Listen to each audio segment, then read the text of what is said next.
नमस्कार विद्यार्थी मित्रांनो, मी डी आर बारगिरे सर, संचालक विजय स्पर्धा परीक्षा केंद्र लातूर. आपलं विजय स्पर्धा परीक्षा केंद्र लातूर या यूट्यूब चॅनलमध्ये सर्वांचं अगदी मनापासून स्वागत करतो. आज आपण या ठिकाणी मराठीमधील जो शब्दसंग्रह आहे त्या शब्दसंग्रह नेमका पाठ कसा करायचा, पाठ केल्याच्या नंतरही लक्षात राहत नाही, परीक्षेमध्ये गेल्याच्या नंतर परीक्षा हॉलमध्ये बसल्याच्या नंतर मग त्या ठिकाणी आपल्या मनामध्ये याचं उत्तर हे आहे की हे आहे अशा प्रकारचा गोंधळ निर्माण होतो. मग हे असं न होण्यासाठी आपण मराठीतील शब्दसंग्रह जो आहे हा मराठीतील शब्दसंग्रह नेमका कशा पद्धतीनं तयार केला पाहिजे त्याचा या ठिकाणी तुम्हाला मी नमुना दाखवणार आहे. सर्वांनी या ठिकाणी इकडे लक्ष द्या, पहा. आणि दुसरा मुद्दा की तुम्ही तुमच्या हातामध्ये वही आणि पेन घेऊन बसायचं आहे आणि मी जसं सांगल तसं ते लिहून पण घ्यायचं आहे. कारण हे जे लेक्चर आहे किंवा हे कुठलाही मराठीचा जो शब्दसंग्रह आहे तो वर्गामध्ये घेत असताना, शिकवत असताना, ऑफलाईन बॅचमध्ये आपण तो शिकवत असताना तो अशाच पद्धतीनं घेतो. ठीक आहे. आता पहा की आपण या ठिकाणी पाणी हा जो शब्द आहे, पाणी या शब्दाचे समानार्थी शब्द पाहणार आहोत. ठीक आहे. काय समानार्थी शब्द?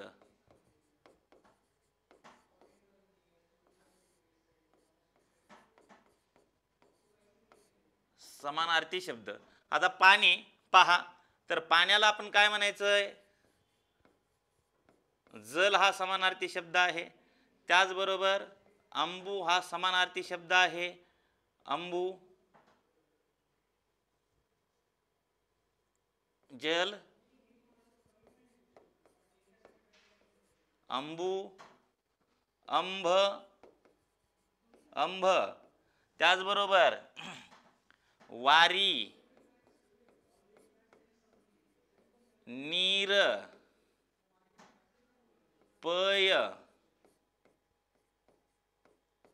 तोय, अप, अप, आप आणि उदक, आणि उदक हे पाण्याला असणारे समानार्थी शब्द आहेत. आता या शब्दांबरोबरच आणखीन काय त्याचे समानार्थी शब्द आहेत पहा. पाण्यालाच आपण सलील असं म्हणतो. सलील हा पण पाण्याला असणारा समानार्थी शब्द आहे. ठीक आहे. त्याचबरोबर या ठिकाणी आपण पाण्यालाच जीवन असं म्हणतो. पाण्यालाच आपण अमृत असंही म्हणतो. म्हणजे पाण्याला समानार्थी असणारे शब्द या ठिकाणी नीट व्यवस्थित लक्ष देऊन आहे का तुम्ही? की पाणी जल आहे, अंबू आहे, अंब आहे, वारी आहे, नीर आहे, पय आहे, तोय आहे, अप आहे, आप आहे आणि उदक आहे. आणि त्याचबरोबर पाण्यालाच या ठिकाणी सलील असं म्हणायचं आहे आणि जीवन असंही म्हणायचं आहे, अमृत असंही म्हणायचं आहे. बघा, आता या ठिकाणी तुम्हाला मी पाणी, कमळ, ढग आणि समुद्र यांचे जे समानार्थी शब्द जे तुम्हाला सांगायचे आहेत तर त्याच्यामधला मूळ शब्द जो आहे तो पाणी आहे. कारण मी आता जे काही तुम्हाला शब्द या ठिकाणी बोललो हे सगळे शब्द पाण्याशी संबंधित असणारे आहेत. मग त्यांचा मूळ शब्द काय आहे हे जर आपल्या लक्षात आलं तर पुढचे शब्द तुम्हाला पाठ करायची गरजच लागणार नाही. बघा, आता या ठिकाणी लक्ष देऊन ऐका की या ठिकाणी मी असं म्हटलं की ज म्हणजे जन्मणारे. ज म्हणजे काय असते? जन्मणारे. ठीक आहे. मग आता मी या ठिकाणी जल असा शब्द घेतला, पहा हो का, जल असा शब्द घेतला आणि त्याला या ठिकाणी मी ज लावलं. शब्द काय तयार झाला रे? जलज असा शब्द तयार झाला. जलज म्हणजे काय? जल म्हणजे पाणी, ज म्हणजे जन्मणारे. मग जलात जन्मणारे, जलात म्हणजे पाण्यात जन्मणारं काय असतं रे? कमळ असतं. मग कमळाला तुम्ही काय म्हणणार? ज म्हणणार. आता या ठिकाणी जल पासून उदक पर्यंत तुम्ही फक्त त्या शब्दाला काय करायचं आहे? ज लावत चालायचं आहे. त्या प्रत्येक शब्दांचा अर्थ काय होईल? मग कमळ असा होईल. ठीक आहे. पहा, आता जल, जलज, अंबू, अंबूज, अंबू, अंबूज, अंभ, अंभोज. फक्त या ठिकाणी अंभोज असं करायचं. वारी, वारी म्हणजे पाणी आहे आणि वारीज म्हणजे काय होईल? मग कमळ. नीर म्हणजे पाणी आहे तर नीरज म्हणजे काय होईल? कमळ होईल. पाठ करायची आहे का काही गरज नाही? ठीक आहे. पहा, त्यानंतर पय म्हणजे पाणी आहे म्हणून या ठिकाणी पयोज म्हणजे काय होईल? पयोज म्हणजे होईल कमळ. त्यानंतर तोय म्हणजे पाणी आहे तर तोयोज म्हणजे काय होईल? तर तोयज म्हणजे म्हणजे होईल कमळ. अप आणि आप या दोघांचं आपण या ठिकाणी काय केलं, अब्ज अब्ज. ठीक आहे, पहा. आणि त्यानंतर उदक जे आहे त्या उदकला केलं उदज उदज. मग उदज म्हणजे ही काय झालं रे, कमळ झालं. ठीक आहे, किती सोपं आहे. ज्या वेळेला तुम्ही जल म्हणजे पाण्याचा जो मूळ समानार्थी शब्द आहे त्याला ज्या ज्या वेळेला तुम्ही ज लावाल त्या त्या वेळेला त्याचा अर्थ काय बनेल रे, कमळ असा बनेल. का बनेल, कारण ज म्हणजे काय आहे, जन्मणारे आहे. ज म्हणजे काय आहे, जन्मणारे आहे. म्हणून या ठिकाणी त्याचा अर्थ जो आहे तो कमळ असा होतो. मग कमळाचे एवढेच समानार्थी शब्द आहेत का, नाही. एवढे शब्द तुम्हाला पाठ करायची गरज पडणार नाही. आता याच्या व्यतिरिक्त जे कमळाचे काही समानार्थी शब्द आहेत ते आपल्याला या ठिकाणी त्याचे समानार्थी शब्द पाहायचे आहेत. पहा बघा, कमळालाच आणखीन काय म्हटलं जातं, तर कमळालाच आणखीन या ठिकाणी पहा सरोज असं म्हटलं जातं. सरोज असं म्हटलं जातं. त्याचबरोबर त्याचाच समानार्थी शब्द आहे पंकज आहे. आणखीन एक पहा कंज, हा पण त्याचा समानार्थी शब्द आहे, कंज. त्याचबरोबर यालाच आपण म्हणू शकतो राजीव. राजीव हा पण कमळाला असणारा समानार्थी शब्द आहे, राजीव. त्याचबरोबर पुढचं नाव लक्षात ठेवा, अरविंद. अरविंद हे पण कमळाला समानार्थी असणारा शब्द आहे. पहा काय झालं, सरोज पंकज कंज राजीव अरविंद. सरोज पंकज कंज राजीव अरविंद, है की नाही, हे समानार्थी शब्द आहेत. कुणाला, कमळाला. बरं एवढ्यावर संपतं का, नाही. आणखीन त्याचे समानार्थी शब्द आहेत. पहा या ठिकाणी असं लिहितो पंकेरूह. पंकेरूह, रूह म्हणजे वाढणारा, पंके म्हणजे चिखलात वाढणारा. ठीक आहे, म्हणजे तो काय असतो, कमळ. पंकेरूह. सरोरूह. सरोरूह, रूह या शब्दाचा अर्थ आहे वाढणारा. मी यांच्याबद्दल आणखीन बोलणार आहे बरं का. ठीक आहे, सरोरूह म्हणजे सरोवरामध्ये वाढणारे. ठीक आहे. त्यानंतर अभोरूह. अभो म्हणजे काय, अभ म्हणजे पाणी, अभोरूह. अभोरूह म्हणजे पाण्यात वाढणारे, अभोरूह. ठीक आहे. आता आणखीनही याला आणखीन समानार्थी शब्द आहेत. पहा कोणते कोणते आहेत, तर एक आहे उत्पल आहे. उत्पल म्हणजे देखील कमळ होतं, उत्पल म्हणजे कमळ आहे. त्याचबरोबर कुमुद म्हणजे देखील कमळ आहे. पण कुमुद म्हणजे जे आहे हे पांढरे कमळ असतं. काय असतं हे, पांढरे कमळ. पांढरे कमळाला काय म्हणायचं, कुमुद असं म्हणायचं. त्याचबरोबर पुष्कर जे आहे, पुष्कर एक असतो. पुष्कर हा देखील समानार्थी शब्द आहे. पुष्कर म्हणजे निळे कमळ असतं.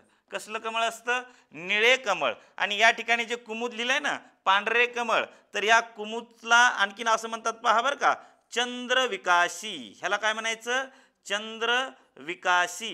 ह्याला चंद्रविकाशी का बरं म्हणत असतील, कारण कुमुद हे पांढऱ्या रंगाचं जे कमळ आहे हे रात्री म्हणजे मध्यरात्री फुलतं, मध्यरात्री फुलतं आणि सूर्योदयाच्या पूर्वी जे आहे ते मावळतं, म्हणजे कोमेजून जातं. म्हणून त्याला जे आहे चंद्रविकाशी असं म्हटलेलं आहे. पहा, तर या ठिकाणी हे जे इथं लिहिलेले जे आहेत हे कमळाचे समानार्थी शब्द आहेत. आणखीन एक कमळाला समानार्थी शब्द आहे, पहा त्याचं नाव आहे पुंडरीक.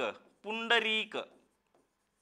पुंडरीक हा पण कमळाला असणारा समानार्थी शब्द आहे. ठीक आहे. मग आता पहा बरं किती सोपं आहे.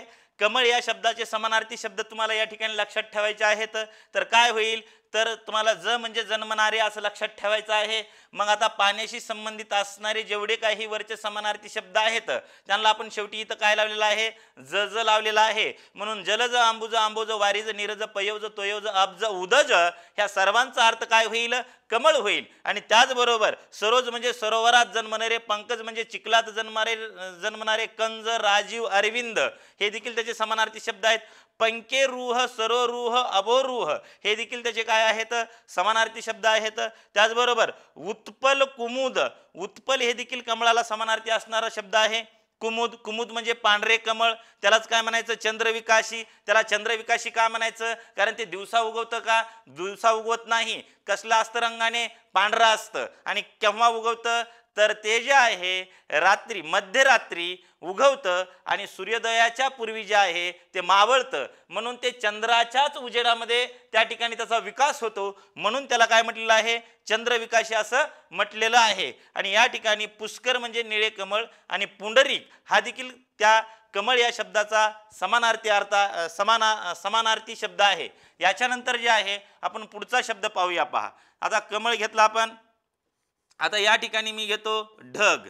ठीक आहे, ढग हा शब्द घेतला तर ढगाला असणारे समानार्थी शब्द आपल्याला या ठिकाणी पाहिजे आहेत. ढग देखील पाण्याशी संबंधित आहे की नाही? पाण्याशी संबंधित. ढग जो आहे हा पाण्याशीच संबंधित आहे. मग आता आपण या ठिकाणी ज म्हणजे जन्मणारे असं लक्षात ठेवलं तर आता या ठिकाणी काय लक्षात ठेवायचे? पहा, द म्हणजे देणारे. द म्हणजे देणारे. ठीक आहे, मग आता या ठिकाणी मूळ शब्दाकडे जा. पहा, मूळ शब्द कोणता म्हटलोय मी? पाण्याचे असणारे समानार्थी शब्द. पाण्याचे असणारे समानार्थी शब्द या शब्दांकडे तुम्हाला जायचं आहे. मग तुम्हाला याचाही अर्थ जे आहे पाठ करायची गरज पडणार नाही. कसं ते पहा. बघा आता द म्हणजे देणारे. मग आता या ठिकाणी मी काय लिहिलं? पहा, जल असा शब्द लिहिला. ठीक आहे, जल असा शब्द लिहिला आणि त्याला मी लावला पुढं द. तर याचा अर्थ काय झाला रे? जलद असा त्याचा अर्थ झाला. बरोबर आहे. मग जलद म्हणजे काय? जल देणारे. मग जल देण्याचं काम कोण करतो? ढग करतो. जल देण्याचं काम कोण करत असतो? ढग करत असतो. मग आता याला एक एक शब्द लावा बरं पुढं. जलद, आंबुद, जलद, आंबुद. त्यानंतर पहा अंभोद, अंभोद, अंभोद. त्यानंतर वारीद, वारीद, है की नाही? त्याच्यानंतर पहा नीरद, नीरद. त्याच्यानंतर पहा या ठिकाणी पयोद असं म्हटलं मी. पयोद म्हणजे जिथं जिथं द येईल तिथं तिथं काय येईल? ढग येईल. जिथं जिथं ज येईल तिथं तिथं कमळ येईल. म्हणजे तुम्हाला पर्यायामध्ये 3-4 असे पर्याय जर दिले तर ते कन्फ्यूज होत नाही. पहा त्या पयोद. त्यानंतर पहा तोय म्हणजे पाणी आहे. तोयोद म्हणजे ढग होईल. अब म्हणजे पाणी आहे. तर त्या ठिकाणी आपण अब्ज म्हणजे कमळ केलं तर या ठिकाणी ह्याला द लावा. अब्द म्हणजे काय झालं? मग आता या ठिकाणी ढग झाला. आणि त्याचबरोबर उदक म्हणजे पाणी तर त्या ठिकाणी आपण लिहिलं उदद. मग उददचा अर्थ काय होईल रे? ढग होईल. हे झाले ढगांचे समानार्थी शब्द. आणखीन त्याचे काही समानार्थी शब्द आहेत पण हे लक्षात आलं का तुमच्या? आला असेल तर पटकन व्हिडिओ पॉज करायचा आणि हातामध्ये वही आणि पेन घेतलेली असेल तर ते लिहून घ्यायचं. लक्षात येतंय? पहा, ढग या शब्दाचा समानार्थी शब्द काय काय आहे? जलद, आंबुद, आंबोद, वारीद, नीरद, पयोद, तोयोद, अब्द, उदद. लक्षात येतंय? मग या ठिकाणी तुम्ही काय लक्षात ठेवणार रे? फक्त ढगाच्या बाबतीमध्ये द लक्षात ठेवणार. कमळाच्या बाबतीमध्ये तुम्ही ज हा लक्षात ठेवणार, है की नाही? आणि त्याच्यानंतर आता पहा या ठिकाणी मी असं म्हटलं आणखीन ह्याचे काही समानार्थी शब्द आहेत. उदाहरणार्थ पहा, मेघ आहे, अभ्र आहे, अभ्र, अभ्र. त्याचबरोबर घन आहे, घन. आणि त्यानंतर पयोधर, पयोधर. पहा, पय म्हणजे पाणी आणि धर म्हणजे पाण्याला धरून ठेवणारा. ढग हा पाण्याला काय करून ठेवत असतो? धरून ठेवत असतो. म्हणून ढगाला या ठिकाणी काय म्हटलेलं आहे?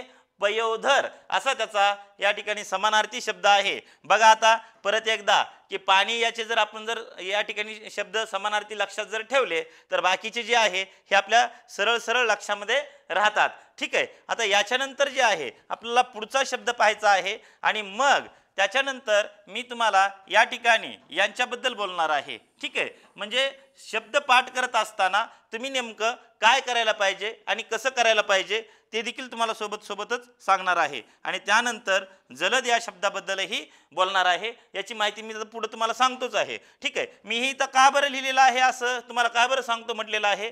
कारण पंकेरूह, सरोरूह, अभोरूह हे इथं पाठ करत असतानाच लक्षात ठेवायचं ही कुठल्या समासाची उदाहरणं आहेत. ठीक आहे, तर पहा पंकेरूह, सरोरूह आणि अभोरूह. रूह या शब्दाचा अर्थ होतो वाढणारा. इथं लिहितो पहा, रूह या शब्दाचा अर्थ होतो वाढणारा.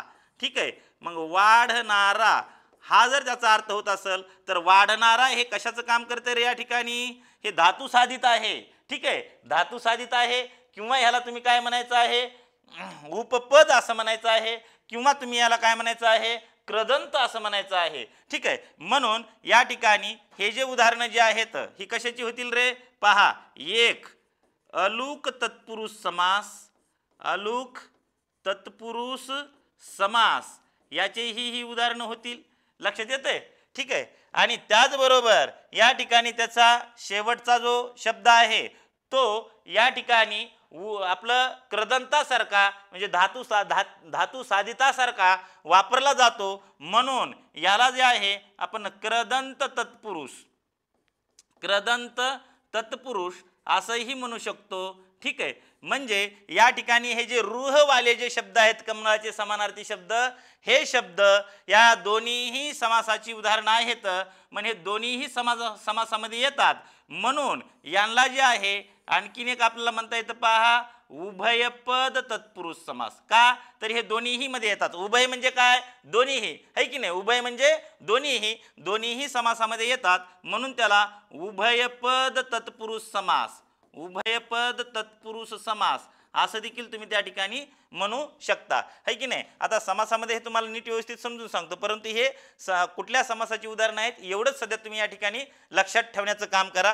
त्याच्यानंतर या ठिकाणी जलद हा जो शब्द दिलेला आहे, तर हा जलद हा शब्द कशा कशाचं काम करतो हे देखील तुम्हाला परीक्षेमध्ये प्रश्न विचारला जाऊ शकतो. तर पहा, हा जलद जो शब्द आहे, हा जलद शब्द एक नामाचं काम करू शकतो, है की नाही, एक विशेषणाचं काम करू शकतो, है की नाही. त्याचबरोबर हाच शब्द जो आहे, हा शब्द क्रिया विशेषण अवयवाचं काम करू शकतो, क्रिया विशेषण अवयव याचंही ते काम करू शकतो. आणखीन पहा काय काय म्हटलं, नामाचं काम करेल ते, त्याचबरोबर विशेषणाचं करेल, त्याचबरोबर क्रिया विशेषण अवयवाचं देखील करेल. ठीक आहे. आणि जलद हे जर तुम्हाला समास जर विचारला ह्याचा, तर याचा समास कोणता होईल रे, उपपद तत्पुरुष समास, उपपद तत्पुरुष समास, उपपद तत्पुरुष समास हा हे त्याचं समासाचा प्रकार आहे. ठीक आहे. आता हे सगळं जे आहे तुम्हाला त्या ठिकाणी मी समजून सांगतो. तत्पूर्वी आपण समुद्राचे काही जे समानार्थी शब्द आहेत ते समुद्राचे समानार्थी शब्द देखील पाहूयात. ठीक आहे. तर या ठिकाणी जे आहे हे थोडं मी साफ करून घेतो आणि नंतर इथं मी समुद्राचे समानार्थी शब्द जे आहेत ते त्या ठिकाणी लिहितो. पहा,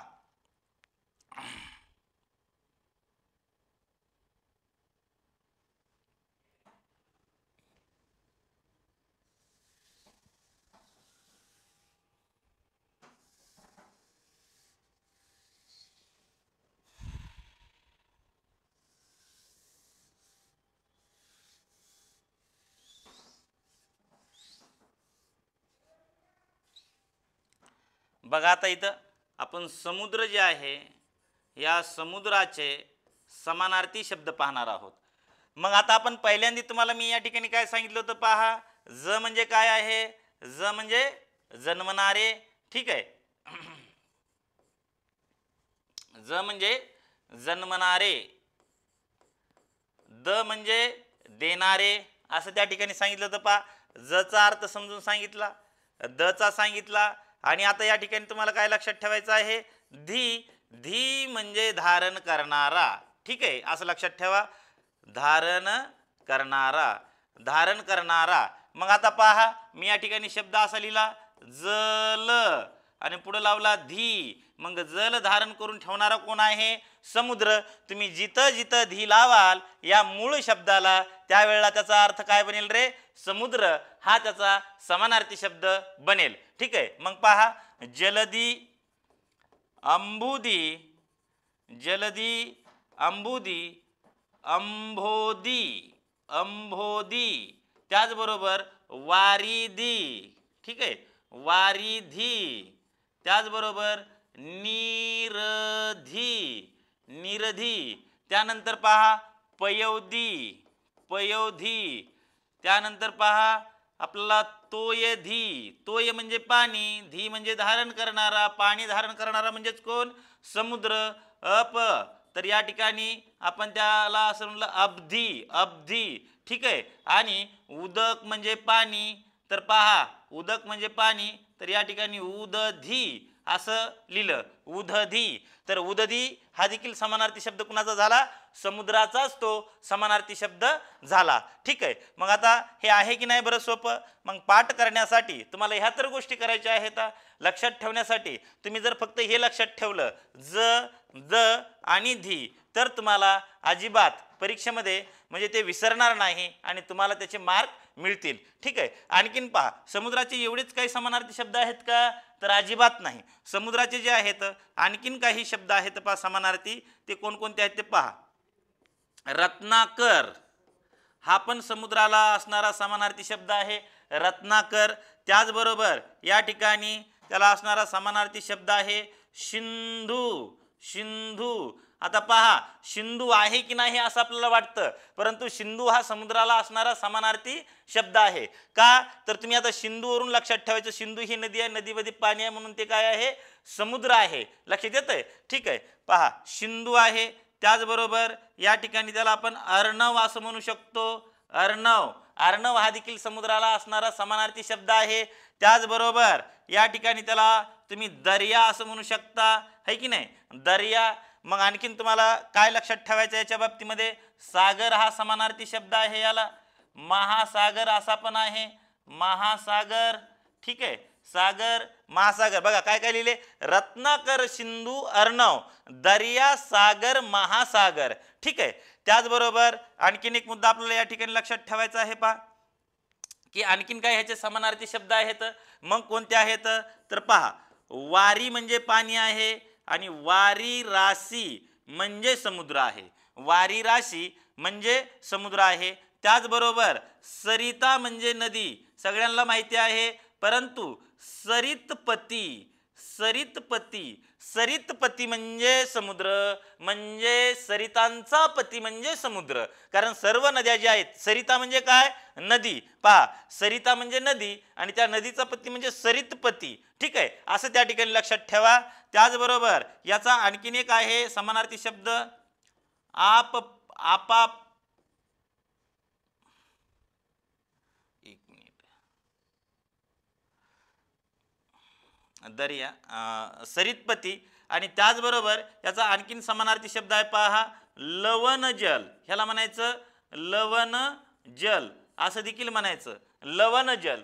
त्याचबरोबर ह्याला म्हणायचं वरुणालय, वरुणालय. ठीक आहे. लवण जल म्हणजे काय, लवण म्हणजे काय, खारट. ठीक आहे. लवण जल. मग लवण जलला आपण मीठ असंही म्हणतो. पहा, आणखीन ह्याला काय समानार्थी शब्द आहे पहा, मकरालय. ठीक आहे. मकरालय हा देखील त्याचा समानार्थी शब्द आहे. ठीक आहे. बघा, हे एवढे जे आहेत, हे एवढे समुद्राचे समानार्थी शब्द आहेत. तर याच्यात तुम्हाला बेसिक काय लक्षात ठेवायचं आहे, तर हे लक्षात ठेवायचं आहे, धी जर लागला तर त्या ठिकाणी काय होतो, समुद्र तयार होतो. हां, आणखीन काही दोन आहेत पहा, लिहायचे राहिले, इकडं खाली लिहितो.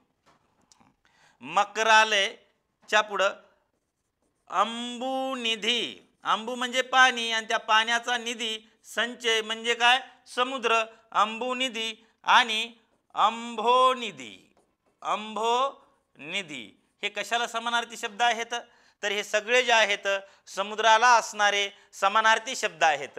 मग हे आहे की नाही रे, सोपं आहे की नाही. मग पाठ करण्यासाठी जे आहे तुम्हाला वेगवेगळ्या गोष्टी करायची अजिबात आवश्यकता नाही. ठीक आहे. बघा, आता या ठिकाणी मला तुम्हाला आणखीन काय सांगायचं आहे ते पहा, की या ठिकाणी आपण पाणी याचे समानार्थी शब्द पाहिले, है की नाही. त्याचबरोबर कमळ याचे समानार्थी शब्द पाहिले आणि त्याचबरोबर आपण या ठिकाणी ढगाला असणारे समानार्थी शब्द पाहिले. त्याचबरोबर समुद्र जे आहे या समुद्रालाही समानार्थी असणारे शब्द पाहिले. मग आता हे लक्षात कसं ठेवणार, पाणी, आता पाण्याला काय म्हटलं आपण, जल असं म्हटलं. ठीक आहे. आता कमळ जे आहे, कमळाला तुम्ही काय लावणार, फक्त ज. ढगाला काय लावणार तुम्ही, द. आणि समुद्राला काय लावणार तुम्ही, धी. बस एवढं लक्षात ठेवा. आणि बाकीचे राहिलेले शब्द जे आहेत ते तुमच्या पद्धतीनं तुम्ही डोक्यामध्ये ठेवण्याचा प्रयत्न करा, एवढं तर करायचं आहे. ठीक आहे. पहा, म्हणजे तुमचे परीक्षेमध्ये जे मार्क आहेत ते कटणार नाहीत आणि तुमचे गुण तुम्हाला तुमच्या पदरामध्ये पडतील. इथं स्पर्धा परीक्षेमध्ये एका मार्काला हे अत्यंत महत्त्व आहे. मी असं का बरं म्हणतोय, कारण समजा एखादी परीक्षा 100 मार्काची झाली. ठीक आहे.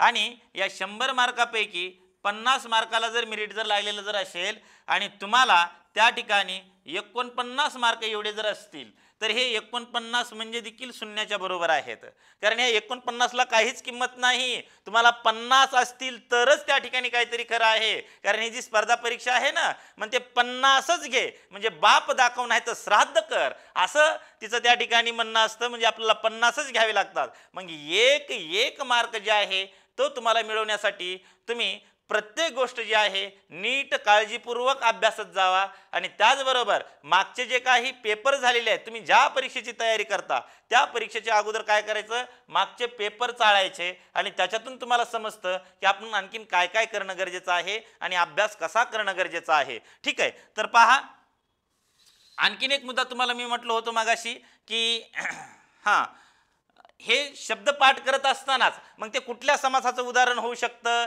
ते कशाचं काम करू शकतं, ह्या देखील गोष्टी तुम्ही त्या ठिकाणी जर लक्षात जर ठेवल्या तर तुम्हाला वेगळा अभ्यास करण्याची गरज पडत नाही. बरोबर आहे. पहा, एक वाक्य समजा मी असं लिहिलं कुमुदांनी भरलेले सरोवर किंवा कुमुदांनी भरलेल्या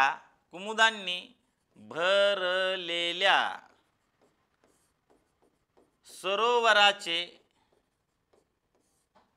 चांदण्या रात्री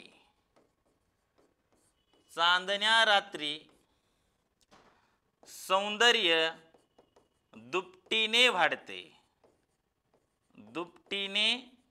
वाढते. आणि तुम्हाला या ठिकाणी कुमुदांनी या शब्दाला अधोरेखित करून असा प्रश्न जर विचारला आणि याचा समानार्थी शब्द जर ओळखा जर म्हटलं तर काय सांगाल मग? म्हणजे यावरूनही तुम्हाला लक्षात आलं पाहिजे इथं कुमुद म्हणजे काय आहे रे. आणि पहा, चांदण्या रात्री असं म्हटलेलं आहे म्हणून कुमुदाला आपण काय म्हटलेलं आहे रे, चंद्रविकासी असं म्हटलेलं आहे. कारण चंद्राच्या उजेडामध्ये ते जे आहे ते फुलतं म्हणून त्याला आपण चंद्रविकासी असं म्हणतो. मग कुमुद जे आहे याचा समानार्थी शब्द या ठिकाणी काय आहे, कमळ हा आहे. ठीक आहे, लक्षात येतंय. आणखीन त्याचबरोबर पहा, तुम्हाला आणखीन परीक्षेमध्ये असा प्रश्न विचारला, पहा हा असा प्रश्न विचारला की पुढीलपैकी कमळाला समानार्थी नसणारा शब्दांचा गट ओळखा. मग आता त्या ठिकाणी पहा, तुम्हाला 1 नंबरचा पर्याय असा दिला. ठीक आहे, अब्द. ठीक आहे, अब्द, अब्दी, त्यानंतर अब्ज. ठीक आहे, दुसरा पर्याय आपल्याला असा दिला की सरोज. कमळाला समानार्थी असणारा पर्याय आपल्याला ओळखायचा. ठीक आहे, सरोज है की नाही, त्यानंतर सरोद, त्याचबरोबर या ठिकाणी मी असं म्हटलं पयोधी. तर तुम्हाला या ठिकाणी पटकन लक्षात आलं पाहिजे की बाबा द आणि ध जर आला तर त्या ठिकाणी काय येत नाही, कमळ येत नाही. ठीक आहे, आणि त्याच्यानंतर मी असं म्हटलं, पहा नीरज, पंकज, सरोज, कंज. तर ह्या जवळून तुम्हाला पटकन कळेल की नाही की बाबा हा आपला उत्तराचा पर्याय आहे. बरोबर आहे. ठीक आहे, मग द आणि धी जिथं जिथं असेल तिथं तिथं तो कमळाचा पर्याय होईल का, नाही होणार. कमळाचा समानार्थी शब्द होईल का, बिलकुल नाही होणार. मग अशा पद्धतीनं जे आहे तुम्हाला ही जी तुम्ही सांगितलेली गोष्ट आहे ही अत्यंत महत्त्वाची ठरणार आहे. बरोबर आहे. आता पहा पुढं आणखीन काहीतरी तुम्हाला सांगायचं आहे. मी तुम्हाला एक पाठीमागं असं लिहून दाखवलं होतं, पहा की जलद हा शब्द कशा कशाचं काम करू शकतो. मी काय म्हटलं होतं, पहा आता मी एक वाक्य लिहितो. आता हे तुम्ही शब्दपाठ करत असतानाच असं म्हणजे लिंक जी आहे त्या जोडत जायच्या. अरे हे काय होईल, ते काय होईल. ठीक आहे, पहा मी असं म्हटलं की तो जलद गोलंदाज आहे, है की नाही, गोलंदाज आहे, तो जलद गोलंदाज आहे. ठीक आहे, आता गोलंदाज जे आहे हे नाम आहे.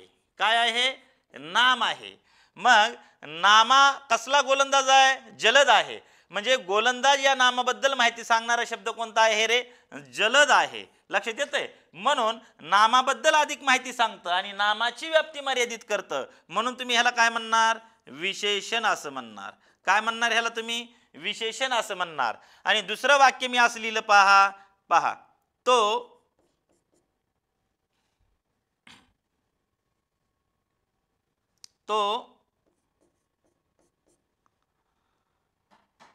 जलद चालतो. तो जलद चालतो. चालतो हे आपलं वाक्यातलं क्रियापद आहे आणि चालतो या क्रियापदाबद्दल अधिक माहिती देतो हा शब्द जलद, है की नाही? म्हणजे क्रियापदाबद्दल जर माहिती सांगणारा जो शब्द असेल तो काय असतो? क्रिया विशेषण असतो. मग आता या ठिकाणी पहा, जलद हे काय झालं? क्रिया विशेषण अव्यय झालं.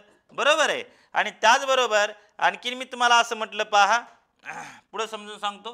हे वाक्य असं लिहिलं, गडद निळे, गडद निळे जलद भरुनी आले, जलद भरुनी आले, एवढंच लिहिलं. ठीक आहे. आणि तुम्हाला ह्याला अंडरलाईन केलं त्यांनी आणि विचारलं की हे कशाचं काम करतंय, शब्दांच्या जातीपैकी कशाचं काम करतं. ठीक आहे. तर आता तुम्ही काय म्हणणार? आता आपण ह्याच्या अगोदर जे आहे जलद एक विशेषणाचं काम करतंय कसं ते पाहिलं होतं. बरोबर आहे. क्रिया विशेषणाचं काम कसं करतं ते पाहिलं होतं. आणि आता या ठिकाणी तुम्हाला म्हटलंय की ह्याला अंडरलाईन केलंय आणि ओळखायची शब्दांची जात कोणती आहे ते, हे वाक्यामध्ये कशाचं काम करतं आहे. तर आता मला सांगा, तर या ठिकाणी तुमच्या लक्षात आलं पाहिजे की गडद निळे जलद भरुनी आले. म्हणजे जलद म्हणजे काय? तर ढग आहे. मग ज्या वेळेला ते ढग या अर्थानं जलद हा शब्द वापरला जाईल त्यावेळेला ते नामाचं काम करेल. कशाचं काम करेल रे? नामाचं काम करेल. ठीक आहे. एकंदरीत तुम्हाला त्या सगळ्या गोष्टी ज्या आहेत त्या अभ्यासता येतात. आणि त्याचबरोबर पहा, इथं गडद निळे जलद भरुनी आले असं जर तुम्हाला वाक्य दिलं आणि म्हटलं की हे कोणत्या अलंकाराचं उदाहरण आहे, तर तुमच्या पटकन लक्षात आलं पाहिजे की या ठिकाणी गडद गडद निळे निळे है की नाही, या वाक्यामध्ये म्हणजे काही अक्षरांची पुनरावृत्ती झालेली आहे. मग ठराविक अक्षराची जर पुनरावृत्ती होत असतील म्हणजे कवितेच्या चरणामध्ये किंवा एखाद्या वाक्यामध्ये ठराविक अक्षरांची जर पुनरावृत्ती झाली तर त्या ठिकाणी अलंकार कोणता होतो रे? अनुप्रास अलंकार होतो. म्हणून हे इथं लिहिलेलं जे उदाहरण आहे हे अनुप्रास अलंकाराचं होतं. अनुप्रास अलंकारामध्ये काय होतं की कवितेच्या चरणामध्ये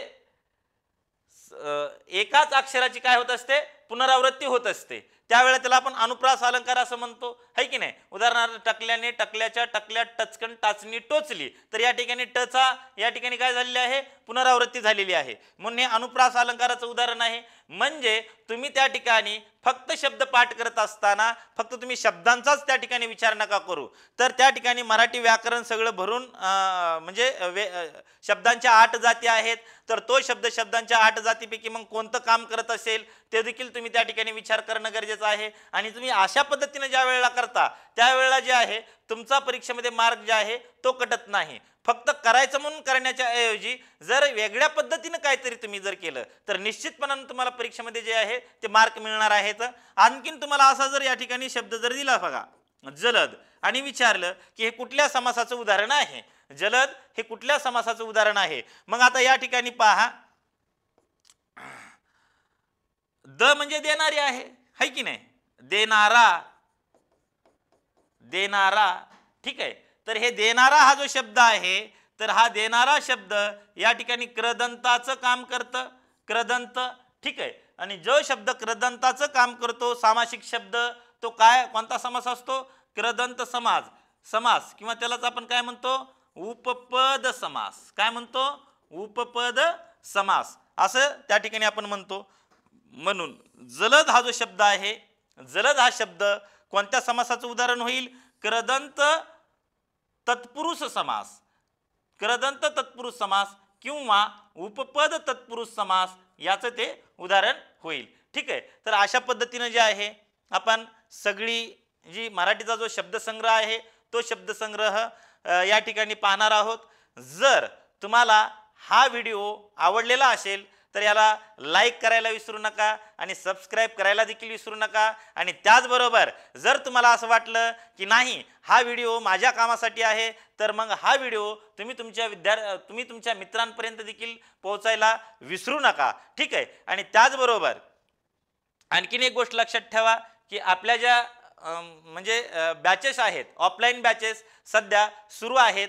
ठीक आहे. मराठी आणि इंग्लिश याची जी बॅच आहे ती कंबाईन मुख्य परीक्षेसाठी सकाळी 8 ते 10 या वेळेमध्ये मराठी व्याकरणाची आपली बॅच होते आणि 10 ते 12 या वेळामध्ये सध्या आपली इंग्लिश व्याकरणाची बॅच चालू आहे. ठीक आहे. धन्यवाद. या ठिकाणी थांबूयात आणि आपण पुढे भेटत राहूयात.